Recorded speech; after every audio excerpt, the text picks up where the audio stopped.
আসসালামু আলাইকুম। আশা করি সবাই ভালো আছেন, সুস্থ আছেন। তো আজকে আরো একটি নতুন ভিডিও নিয়ে চলে আসলাম আপনাদের সামনে। যারা চীনা হাঁসের বাচ্চা দিয়ে খামার করতে চান তাদের জন্য ভিডিওটি। যারা গ্রামের মধ্যে মা বোনেরা বেকার সময় কাটতেছেন, ইচ্ছে করলে আপনারা 20টা বা 50টা চীনা হাঁসের বাচ্চা দিয়ে চীনা হাঁসের খামার করতে পারেন। চীনা হাঁস খুবই লাভজনক একটি খামার। আমি দীর্ঘদিন ধরে চীনা হাঁসের খামার করতেছি। অবশ্যই একটি লাভজনক খামার, কারণ হচ্ছে এই চীনা হাঁস আপনার সব ধরনের খাবার খেয়ে থাকে। ওদেরকে পালন করা খুবই সহজ। মুরগির মতো আপনি ছেড়ে দিয়ে যে কোনো জায়গায় পালন করতে পারেন। অল্প একটু জায়গার মধ্যে ওদেরকে খাবার দিলে দেখবেন শুয়ে থাকবে, খাবার দিলেই মানে এরা মানে খুবই শান্ত প্রাণী।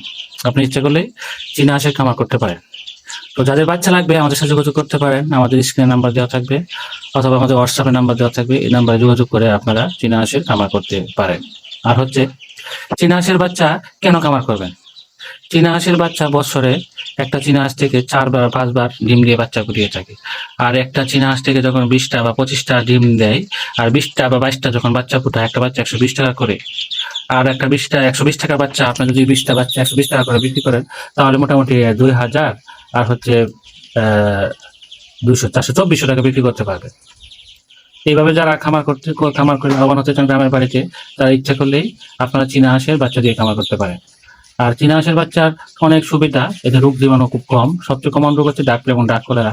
এই দুইটা ভ্যাকসিন যদি করে রাখেন তাহলে অবশ্যই আপনার চীনা হাঁসের কোনো ধরনের সমস্যা হবে না, আমি আশা করি। আর 3 মাস পর পর অবশ্যই একটি ভ্যাকসিন করে নেবেন। 3 মাস পর পর আপনারা একটি কৃমিনাশক করে নেবেন, তাহলে আপনাদের চীনা হাঁসের কোনো সমস্যা হবে না, আশা করি। আর যারা চীনা হাঁসের বাচ্চা লাগবে তারা আমাদের ঠিকানায় চলে আসতে পারেন, সরাসরি আমাদের কাছ থেকে বাচ্চা সংগ্রহ করতে পারেন। এই বাচ্চাগুলা 7 দিন বয়স হয়েছে।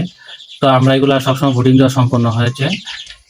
আর অবশ্যই যারা বাচ্চা সংগ্রহ করবেন তারা অবশ্যই এই বাচ্চাগুলো নিয়ে 20 দিন বা 22 দিন, এদের 8 দিন বয়স হয়ে গেছে অলরেডি।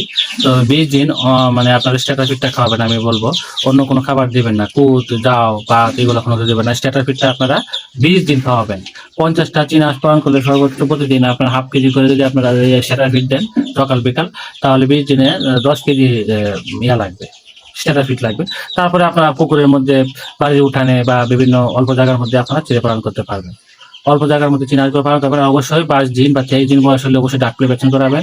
আর 1 সপ্তাহ বয়স পার হলে আপনারা ওদেরকে আবার বুস্টার ডোজটা দিবেন। তারপরে আপনার 42 দিন বা 50 দিন বয়স হলে আপনারা ডাক কলেরা ভ্যাকসিন করে দিবেন। আবার 15 দিন পরে আবার বুস্টার ডোজটা করে নেবেন। এভাবে 4টা পরপর ভ্যাকসিন করে নেবেন। অবশ্যই মাংসপেশিতে করবেন, তাহলে পায়ের মাংসপেশির মধ্যে হালকা ছাপ দিয়ে একপাশে, তারপর আপনারা ভ্যাকসিনগুলো করে নেবেন। তো যারা চীনা হাঁসের খামার করতে আগ্রহী তারা আমার সাথে যোগাযোগ করবেন। আর অবশ্যই যারা ভিডিওটা দেখছেন অবশ্যই আমাদের পেজটাকে ফলো দিয়ে রাখবেন এবং ইউটিউব চ্যানেলটাকে সাবস্ক্রাইব করে রাখবেন। আর অবশ্যই লাইক করতে বলবেন না। আর হচ্ছে কমেন্টে জানাবেন কেমন হয়েছে আমাদের ভিডিওটা। আমাদের চীনা হাঁসের বাচ্চাগুলো মাশাআল্লাহ বলবেন সবাই, দেখেন চঞ্চল, খুবই চঞ্চল বাচ্চাগুলো দেখেন। এদের মতো চঞ্চল বাচ্চা খুবই মানে পাবেন না আপনার এরকম। আমরা চীনা হাঁস দিয়ে ফুটিয়ে থাকি, আমাদের কোনো ইনকিউবেটর বাচ্চা ওঠানো নাই।